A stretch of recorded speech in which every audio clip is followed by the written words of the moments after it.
Shalom, salam sejahtera bagi Bapak Ibu, saudara-saudara, anak-anak yang dikasihi oleh Tuhan Yesus Kristus. Berjumpa kembali bersama saya Pendeta Eka di dalam renungan firman Tuhan pada hari ini, hari Rabu 18 Januari 2023. Sukacita dan damai sejahtera dari Tuhan Yesus kiranya menyertai hidup kita sekalian. Puji nama Tuhan. Pembacaan firman Tuhan hari ini sampai pada kitab yang baru, yakni kitab Yeskel. Yeskel pasal pertama menjadi bagian bacaan kita hari ini. Kiranya firman Tuhan memberkati kita sekalian. Baik, sebelum kita akan merenungkan bagian kitab Yeskel pasal yang pertama ini, kita akan berdoa. Tuhan Allah Bapa di surga, di dalam nama Tuhan Yesus, kami datang kepadamu mengucapkan syukur dan terima kasih untuk setiap kebaikan Tuhan, berkat penyertaan yang boleh kami alami hari ke hari. Biarlah kami mau terus dekat dengan Tuhan, supaya hidup kami diterangi oleh firman Tuhan yang menjadi bagian kami setiap hari. Mampukan kami untuk dapat memahaminya, Engkau juga menolong kami untuk dapat menerapkannya. Terima kasih Bapa, inilah diri kami. Kami siap sedia belajar firman Tuhan. Demi nama Tuhan Yesus kami berdoa. Haleluya. Amin. Bapak Ibu saudara-saudara yang dikasihi oleh Tuhan, ketika menerima panggilan Tuhan, Yeskel sedang berada di tepi sungai Kebar di negeri orang Kasdim. Itu terdapat di dalam ayat 1 sampai yang ketiga, demikian firman Tuhan. Pada tahun ke-30 dalam bulan yang keempat, pada tanggal 5 bulan itu, ketika aku bersama-sama dengan para buangan berada di tepi sungai Kebar, terbukalah langit dan aku melihat penglihatan-penglihatan tentang Allah. Pada tanggal 5 bulan itu, yaitu tahun kelima sesudah Raja Yoyakim dibuang. Datanglah firman Tuhan kepada Imam Yehezkiel, anak Busi, di negeri orang Kasdim di tepi sungai Kebar. Dan di sana kekuasaan Tuhan meliputi dia. Nah, itulah yang terjadi pada seorang imam bernama Yehezkiel. Ia bersama raja, para pembesar dan para pemimpin agama harus meninggalkan bait Allahnya, bahkan terusir dari negerinya. Mereka berada dalam situasi tanpa pengharapan akan siapapun, bahkan terhadap Allah. Saya bacakan selanjutnya di dalam ayat 22 sampai 28. Demikian firman Tuhan. Di atas kepala makhluk-makhluk hidup itu ada yang menyerupai cakrawala yang kelihatan seperti hablur es yang mendasyatkan, terbentang di atas kepala mereka. Dan di bawah cakrawala itu sayap mereka dikembangkan lurus, yang satu menyinggung yang lain dan masing-masing mempunyai sepasang sayap yang menutupi badan mereka. Kalau mereka berjalan, aku mendengar suara sayapnya seperti suara air terjun yang menderu, seperti suara yang maha kuasa, seperti keributan laskar yang besar. Kalau mereka berhenti, sayapnya dibiarkan terkulai.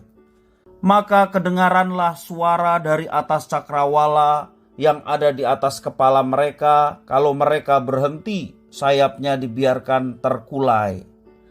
Di atas cakrawala yang ada di atas kepala mereka ada yang menyerupai takhta yang kelihatannya seperti permata lazurit. Dan di atas yang menyerupai takhta itu ada yang kelihatan seperti rupa manusia. Dari yang menyerupai pinggangnya sampai ke atas aku lihat seperti suasa mengkilat dan seperti api yang ditudungi sekelilingnya. Dan dari yang menyerupai pinggangnya sampai ke bawah aku lihat seperti api yang dikelilingi sinar. Seperti busur pelangi yang terlihat pada musim hujan di awan-awan, demikianlah kelihatan sinar yang mengelilinginya. Begitulah kelihatan gambar kemuliaan Tuhan. Tak kala aku melihatnya, aku sembah sujud, lalu ku dengar suara Dia yang berfirman. Itulah Yehezkiel yang menceritakan kejadian bagaimana dia melihat sebuah penglihatan dari Tuhan. Di tengah situasi itu, Yehezkiel dipanggil Tuhan untuk melakukan tugas pelayanannya. Dan peristiwa itu terjadi pada tanggal 5 bulan yang keempat tahun yang ke-30. ya. Ini merupakan tahun kelima pembuangan Raja Yoyakim. Ya, kurang lebihnya tahun 592 sebelum Masehi. Panggilan Tuhan terhadapnya dinyatakan melalui kekuasaan Tuhan yang meliputi dan juga penglihatan berupa angin badai, dan ada 4 makhluk hidup yang menyerupai manusia. Dikatakan dalam pasal ini ya. Kemudian juga ada yang mengikuti arah roh, dan roh ini mengacu kepada roh Tuhan. Ia juga melihat bara api yang menyala-nyala, dan ada roda-roda yang berjalan di samping dan mengikuti makhluk-makhluk hidup itu, dan cakrawala yang dapat memperdengarkan suara yang maha kuasa di atas kepala makhluk hidup itu. Di atas cakrawala itu ada tahta yang diduduki oleh seorang manusia yang mengkilap seperti sinar. Kemuliaan itu membuat Yeskiel bersujud dan mendengarkan suara Tuhan. Itu suatu kejadian yang luar biasa yang dialami oleh Imam Yeskiel di tepi sungai Kebar, yakni di negeri orang-orang Kasdim. Bapak Ibu saudara-saudara yang dikasihi oleh Tuhan, Allah tahu bahwa umat dan hambanya sedang dalam kelemahan, juga dalam keputusasaan. Namanya orang pembuangan, negeri mereka ditinggalkan, ya bahkan pusat mereka memuji menyembah di bait Allah pun dihancurkan, membuat mereka tidak ada harapan dan putus asa. Meski pembuangan itu merupakan akibat dari pelanggaran mereka, Tuhan Allah datang membangkitkan hamba dan umatnya untuk kembali bersandar kepadanya, walaupun itu di negeri asing. Sebelum memerintahkan Yeskiel, Tuhan Allah terlebih dahulu memberi penglihatan akan kemuliaan Tuhan untuk membangkitkan mereka, memberikan mereka semangat untuk tetap bersandar dan berharap dan berpengharapan hanya kepada Tuhan saja. Tuhan Allah tetap ada dan sama berdaulatnya, baik ketika mereka di Yehuda maupun mereka berada di negeri orang Kasdim di Babel. Bahkan di tempat pembuangan sekalipun Tuhan tetap menyatakan kuasa dan kedaulatannya sebagai Allah yang berkuasa atas alam semesta, terlebih Allah yang sangat mengasihi umatnya. Tuhan Allah kita tidak dibatasi oleh situasi, tidak dibatasi pula oleh wilayah. Kalau kita berada di dalam negeri yang jauh daripada umat Allah yang mula-mula, tetapi setelah Pentakosta Tuhan percayakan umat Allah yang baru, yakni gerejanya. Dimanapun gereja berada, termasuk juga keberadaan gereja Tuhan di Indonesia, termasuk kita yang ada di Banyumanik ini. Tuhan ada di tengah umatnya, tidak dibatasi oleh situasi apapun, tidak dibatasi oleh wilayah. Meski tidak mengalami penglihatan secara spektakuler seperti yang dialami Yeskiel, kasih Tuhan Allah tetap atas umatnya di segala zaman. Kuasa dan kemuliaannya tetap sama, bahkan dalam situasi yang sulit seperti yang dialami Yeskiel dan orang-orang buangan Yehuda yang ada di Babel.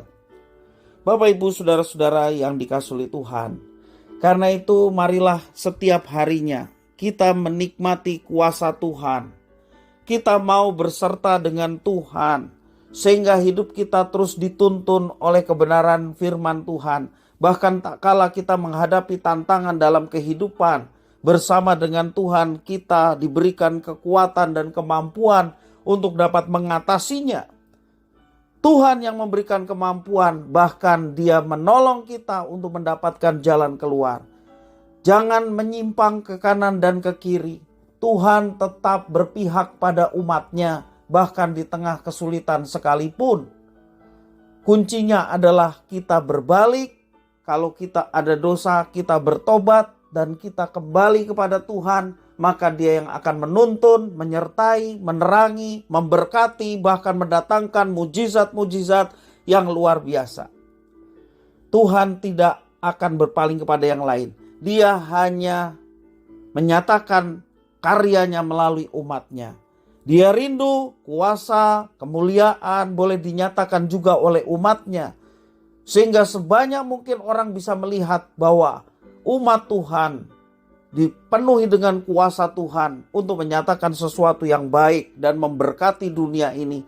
Sehingga sedapat mungkin banyak orang pun boleh melihat Tuhan di dalam diri kehidupan umatnya, gerejanya di masa kini.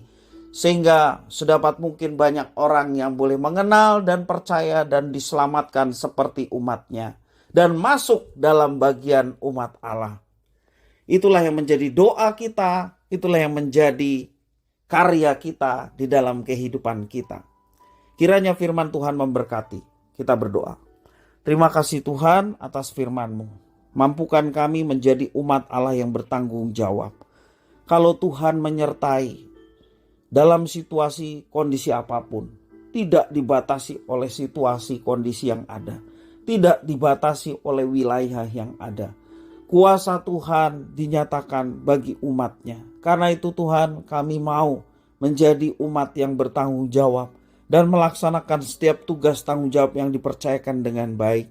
Kalau Tuhan memerintahkan kami pergi dan menghasilkan buah, biarlah perintah itu kami laksanakan dengan baik. Sehingga dunia ini boleh mengenal Tuhan melalui keberadaan umat-Mu.